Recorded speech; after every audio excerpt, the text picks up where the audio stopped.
Yeah.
Just checking.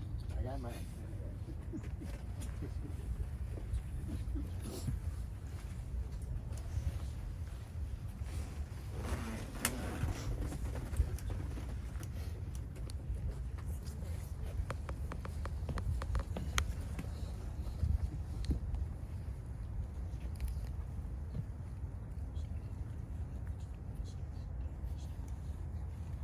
Friends, we gathered together this morning to celebrate the life and to honor the memory of Harriet Levine.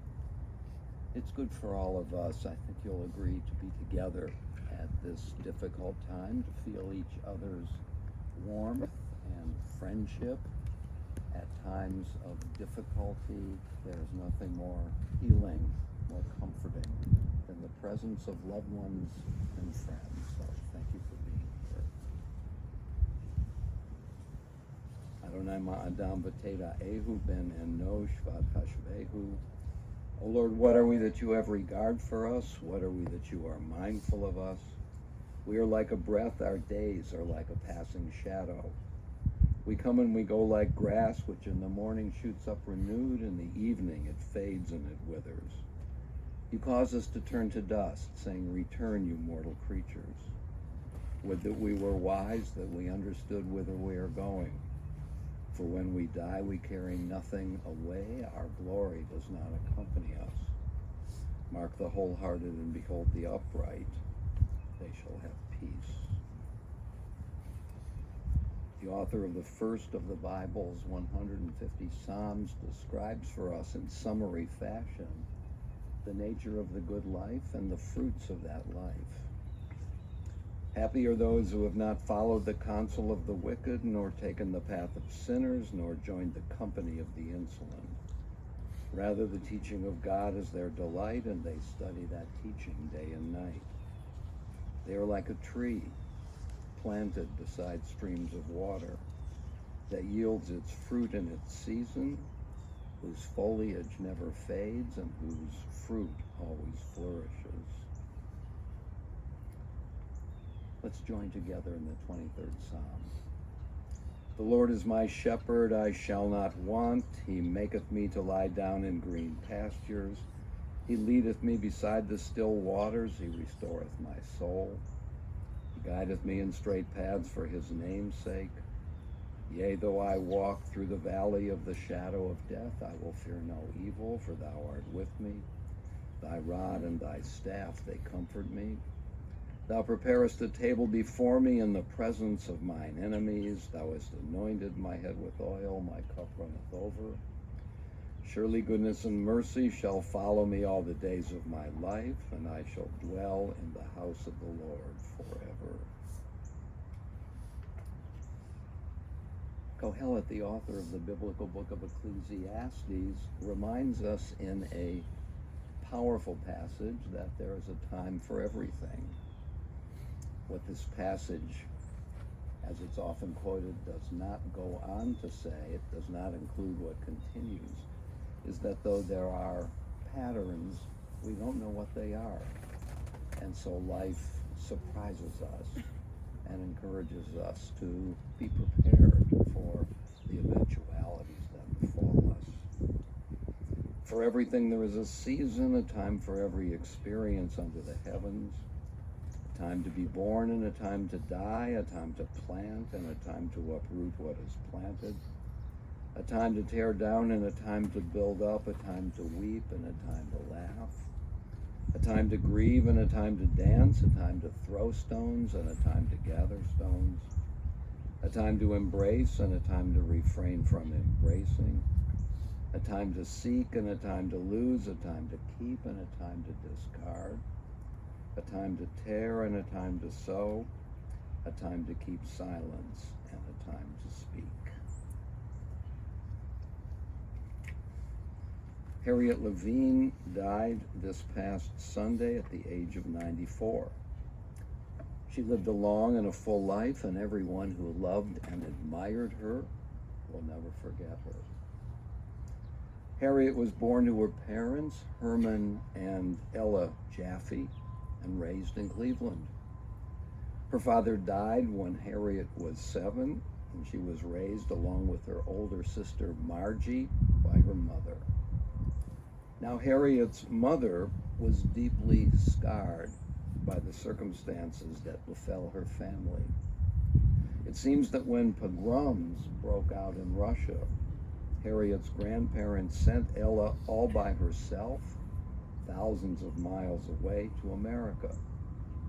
And when she wrote letters to her family, she never heard back.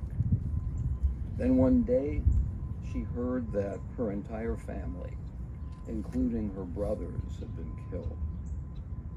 Understandably, this left Harriet's mother traumatized for life. And so Harriet's childhood was marred by a prematurely deceased father and by a psychologically damaged mother. What then saved her? I asked Harriet's family when I met with them yesterday morning. And their answer, Harriet's sister Margie, who was a warm and vibrant and optimistic person who showered protection and love on her sister, and to whom Harriet was profoundly close throughout her life. When Harriet was in the 7th grade, she met Herb Levine, and as she reported it then, she knew at that very moment that this was the person she was going to marry. But when she was in the 8th grade, she and her sister and her mother moved to Los Angeles, where she attended and then graduated from Fairfax High School. And soon Herb came to California to go to college, and the two of them rekindled and then deepened their relationship, which led to their marriage in 1950. Thereupon they moved back to Cleveland because Herb's whole family was here. And though Harriet and Herb lived a wonderful life here in Cleveland, one of the great sorrows of her life was the long distance that separated her from her sister Margie, though of course the two sisters talked regularly on the phone. And from what I learned from her family yesterday, several factors led to the kind of person Harriet turned out to be. First and foremost, the impact of her sister, whose rosy view of life affected Harriet deeply. Then there was Harriet's own personality. Her, and I now quote her family, her relentlessly sweet disposition, her deep generosity of spirit, through which she saw everyone, or tried to see everyone, in a positive light. And thirdly was Harriet's strong will, her determination to live positively and with love, and not to let the traumas of her youth infringe upon her spirit. And that strong and entrenched spirit of hers led her to treat everyone well, to her strong sense of fairness, and to be welcoming and inclusive of everyone, no matter who that person happened to be. And at the foundation of her attitude was her deeply felt conviction that everyone had dignity and was wonderful. Peter, you remember that when you were in elementary school, busing kids from different neighborhoods was the order of the day. And so at lunchtime, those who lived near the school would go home for lunch, while the kids who had been bused had to stay at school and perhaps eat something that they were able to bring from home. But when Harriet heard about this inequity, she told Peter to invite a friend from a different neighborhood, home with him for lunch. And Peter, as you told me yesterday when we spoke, that individual, now a prominent minister, still recalls the warm hospitality that Harriet provided for him. And Harriet's daughter-in-law, Carolyn, related through tears how she and her children were embraced wholeheartedly by Harriet when Carolyn and her children joined the family. How Harriet considered Carolyn's children her children, and how she took them out to shop for clothes, just as she did for her birth children's children. And Jeff, you recall how your mother, then deep into dementia, responded to something you recently said to her by saying, and I quote, "Isn't that sweet?" Harriet Levine was true to herself to the very end. Now, Harriet and Herb enjoyed a flourishing 69-year marriage before Herb died in 2019. And they did so many things together, socializing with devotion and joy with dear friends, attending the sports and school events of their children and grandchildren, and even smiling through the hard rock music of their grandson, Evan, while holding their hands over their ears. Harriet was so proud of her family, and that family of hers was yet another source of the deep contentment with which she lived her life. No wonder she loved to feed meals to her family, even as her family fed love to her. Harriet is survived by her sons Jeff and Peter, by her daughters-in-law Pam and Carolyn, by her grandchildren Rachel, Evan, Matthew, Katie, Daniel, and Jericho, and by her great-grandchildren Parker, Cole, Marin, Sadie, Elliot, and Maya, and by many loving and beloved nieces and nephews.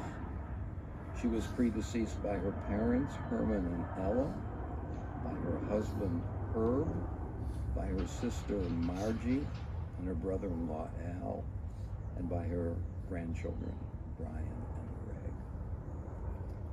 Harriet Levine lived long, and she lived extremely well.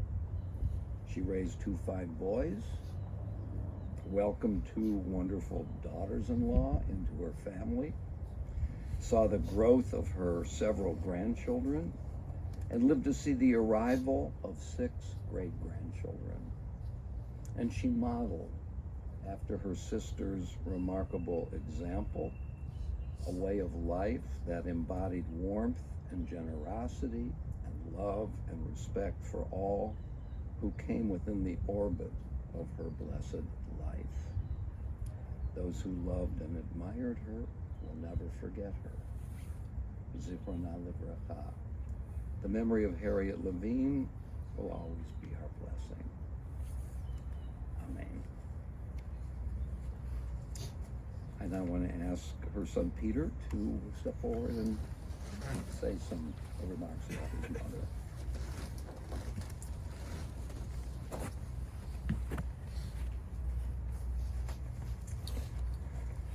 Thank you, Rabbi Klein. I really appreciate your kind remarks, and thank you to all of you for being here on this chilly day, especially those who came from California and Massachusetts and South Carolina and Colorado and sacrifice vacation time and children time.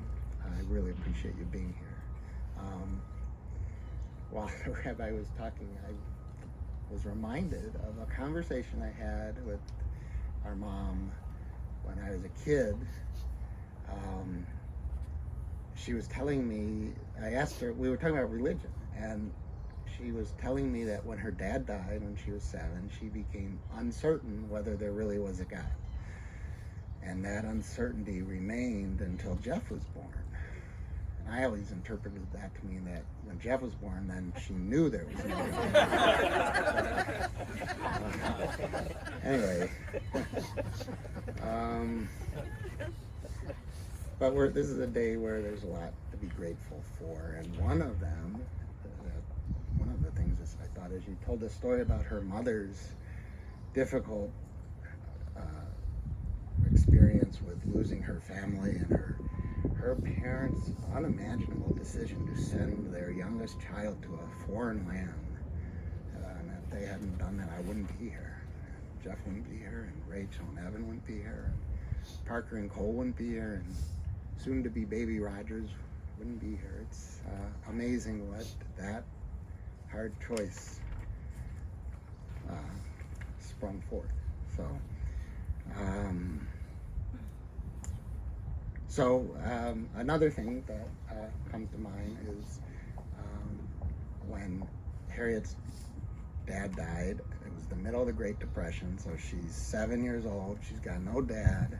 Her mom is troubled, and her mom had to figure out how to make ends meet and tried opening a store and in East Cleveland, where they lived.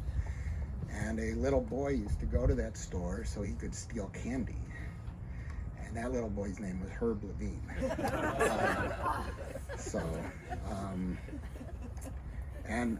Another thing I wanted to mention is I not often talked about feature of the Great Depression was how many stray dogs there were.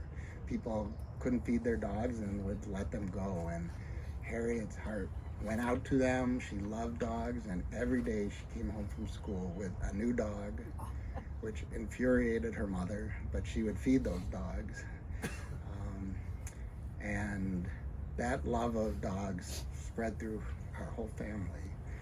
And so in a funny way, Noah, Jake, Spencer, Fritz, Sonny, Thunder, Sky, Rain, Bear, Paco, Hallie, Wilbur, Murphy, Maggie, Tilly, Louie, Lenny, Kai, and Nell owe a debt of gratitude to Harriet's kind nature. So as the rabbi mentioned, Harriet and Herb met in 7th grade.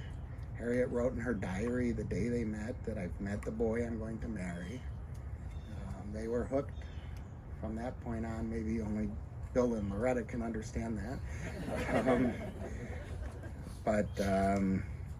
Harriet, Ella, Harriet's mom had to move Harriet and Margie to Los Angeles when they were 14 in 8th grade because she couldn't make ends meet, and they had relatives in LA who could help support them. And Harriet and Herb couldn't talk on the phone. It was too expensive. They wrote each other constantly. They didn't see each other again till the summer after junior year of high school.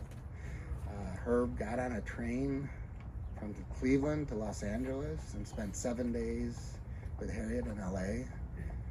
Despite that, he chose to move to LA when he graduated. He went to UCLA. They got married when they were 20. When he graduated a year later, they moved back to Cleveland and lived here the rest of their lives, and were married nearly 70 years. Harriet loved people. She had this huge group of friends, and she played tennis with them. She went to lunch with them constantly. They went out every weekend, often several times during the week. She was on the phone constantly with her friends. Nobody could ever call our house. It used to drive Jeff and me crazy. But she was always kind. She was always upbeat. I remember when I was in 1st and 2nd grade in South Euclid, she would be a substitute teacher, and the kids would love it when she came to be there in the class. We never learned anything, but they loved having such a sweet person there. And in junior high school and high school, we'd be playing basketball in her backyard, and she was always there making snacks for us, all while my dad was yelling at us to stay off the grass. The only time I can remember seeing her really down when I was a kid was in 1968. We were in South Euclid. It was in April 4th, 1968. And she was making dinner and came running into the living room and turned on our black and white TV, which we had until I was in college, by the way, and started crying. And I asked what was going on, and she said, well, Martin Luther King had been killed. And I said, who's he? And she said, he's the bravest man who ever lived. That always stuck with me. But yeah, she was determined to help the people who were having a harder time. It wasn't just the one friend who she insisted come home for lunch with me when the black kids were bused to Mercer Elementary School. Mercer was all white when I started there in 4th grade, and in 5th grade, they started busing in black kids from other neighborhoods in Shaker. Mercer, the same school Daniel went to. But those kids had to sit by themselves in the gym because there was no cafeteria. And all the white kids would walk home to their houses, and the black kids had too far to go. And every week, my mom insisted some of those kids come home and have lunch with me. And Anthony Boger, who some of you know, is now the executive director of the United Methodist Church. And I've watched a number of his speeches online, and he starts them talking about this little white Jewish lady from Shaker Heights named Harriet Levine, who was so kind to him as a boy, and that had a big influence on him deciding what he wanted to do as he grew up. So I do want to say that her endless optimism about everything often seemed irrational given the world we live in. But it's, I think, become a part of Jeff and me, and in some ways was her greatest gift to us. It's just something to be thankful for. She wanted nothing more than to have a happy family. She loved having Brian and Greg and Jericho and Rachel and Evan and Katie and Matthew and Daniel over for the house, giving them snacks and meals. There were often days Carolyn and I couldn't pick up the kids because we were working, and she would drop everything to pick the kids up from school and bring them home and give them food. And as the rabbi mentioned, she never missed a game. She never missed a concert at school, a graduation, and even Evan's heavy metal concerts, where they sat with earplugs in and their fingers in their ears with big smiles on their, well, Harriet with a big smile on her face, my dad with a scowl on his face. But finally, I just want to say she did welcome Pam and Carolyn into the family as daughter. Sorry. But they treated her as their mom too, and made her life fuller and richer. And Pam, the way, I'm going to say it, the way you cared for her for these last years was unbelievable. It made such a difference in her life. I so appreciate it. So, that's all I got.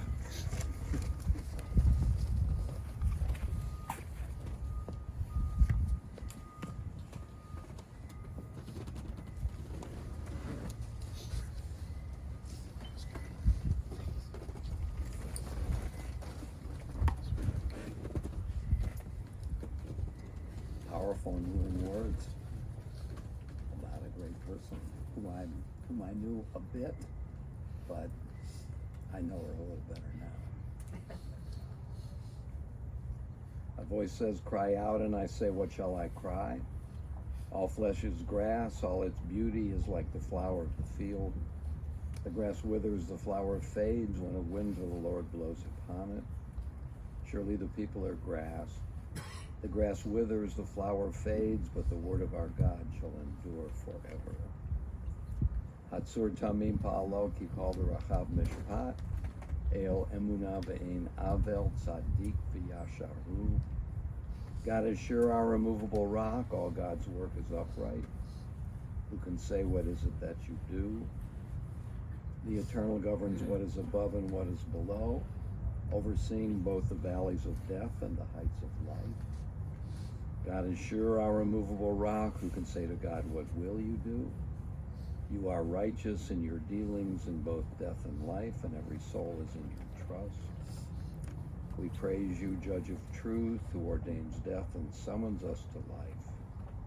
Help us to feel your presence in this time so that we may declare that God is upright, our rock in whom there is no unrighteousness. Adonai Natan, Adonai Lakah, Shem Adonai Nevorah. The Lord has given, the Lord has taken away. Blessed be the name of the Lord. We praise you, Lord our God, ruler of the universe, who forms us in the divine image, who nourishes and sustains us in God's goodness, who causes all of us to die, implanting immortal life within us.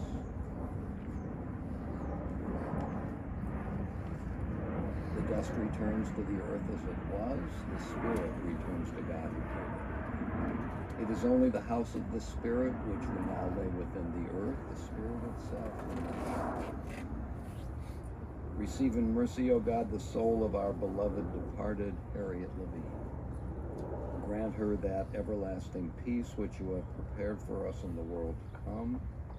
Though no human eye has seen, nor ear has heard, nor mind has grasped it, it is still our sure inheritance and our everlasting portion. O God, help us to understand that grief and love go hand in hand, that the pain which loss inflicts is the measure of a love that is stronger than death. Though we cry in the anguish of our hearts, may we know that our Comforter is near, and may we cling unafraid to the trusted hand. In this spirit, O God, do we commit all that is precious to us to your keeping, as we now repeat the words that have been hallowed by our generations. As you are able, I invite you to rise, please, for the Kaddish. As we say, Yit Gadal v'Yit Kadash Shemei Rabbah, v'Alma Divrach Hirutei v'Yamlit Malchutei, v'Chayechon v'Yomechon v'Chayedecho Beit Yisrael, v'Hagala v'Zman Kari v'Yamru Amen. Yehei Shemei Rabbah mevarach le'olam olamei almaya, Yitbarach v'Yishtabach v'Yitpa'ar v'Yitromam v'Yitnaseh, V'yitadar v'yitaleh v'yitalal shmei dekudesha b'richu, le'ela min kol birchata v'shirata, tushbechata v'nechemata, da'amiran v'alma v'yamru amen. Yehei shalom rabba min shemaya v'chayim, aleinu v'al kol Yisrael v'yamru amen. Oseh shalom b'mromav hu ya'aseh shalom, aleinu v'al kol Yisrael v'yamru amen. May the source of peace send peace to all who mourn and comfort all the bereaved among us. And let us say together, amen. And to the family we now say, may God console you with all who mourn among all the families of the earth. Now go forth in peace to life. And may God go with you. This concludes our service. I want to just announce that Harriet's family will receive friends immediately following this service at the home of Peter and Carolyn Levine at 37800 Jackson Road. And you're all invited to join them. I'm going to ask now first that the family place a shovelful of dirt on the casket, and then those who would like to participate in this ritual may come forward and do so as well.